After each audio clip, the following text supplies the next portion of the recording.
Hola a tots i a totes! En aquests moments de pandèmia estem utilitzant molt la paraula cuidar. Cuida't molt! Cuideu-vos! Com ho porteu això de cuidar-vos? En el treball social fem servir molt la paraula cuidar. Cuidar un malalt, cuidar l'usuari, cuidar el cuidador per a que no es desgasti, però també ens hem de cuidar nosaltres com a professionals. Al llarg de la meva trajectòria professional m'he trobat alguns casos d'algun pare o alguna mare que trobant-se en una situació de molta fragilitat però durant un temps molt llarg, o d'esgotament o inclús de depressió, però durant un temps molt llarg, són capaços de treure forces d'allà on no n'hi ha per atendre els seus fills.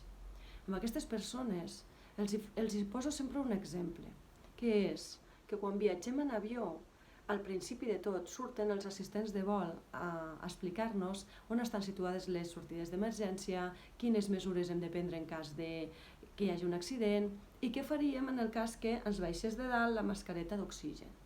Diuen que els que viatgen amb menors s'han de posar primer la mascareta a l'adult i després posar-li a l'infant.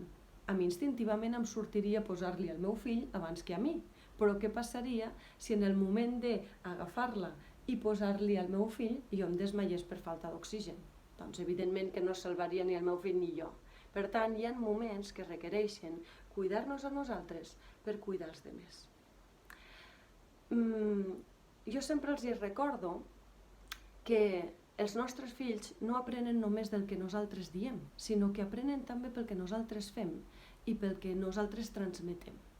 Si nosaltres mateixos, si jo, dedico molt més temps sempre a cuidar els altres abans que a mi, el que estic transmetent és que la meva vida val no res o val menys que la dels altres.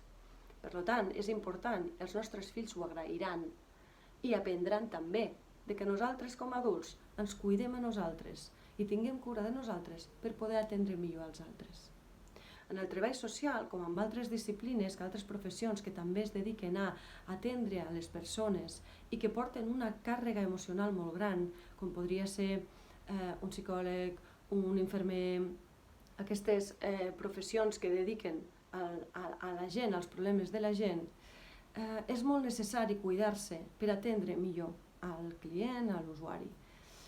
Què passaria si nosaltres anéssim al despatx d'una treballadora social o d'una psicòloga i ens trobéssim un professional que té molt poques ganes de treballar, que està esgotat, que no té el cap al puesto, no ens està prestant atenció, doncs que no hi tornaríem mai més.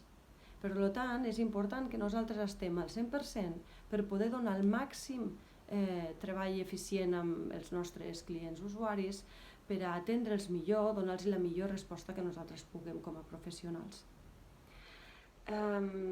No és casual tampoc que jo us parli d'això, en aquests moments jo també he necessitat cuidar-me i no és dolent admetre-ho. De fet, acceptar la nostra vulnerabilitat en un moment concret també ens ajuda a cuidar-nos, a deixar-nos cuidar i ens dona l'oportunitat de valorar el que tenim al nostre voltant. Per això envio una abraçada molt forta a tothom qui hagi sentit en alguna vegada que necessitava ser cuidat per a poder cuidar els altres. Tots necessitem aquesta abraçada de tant en tant. Res més, moltes gràcies i com sempre, sigueu feliços.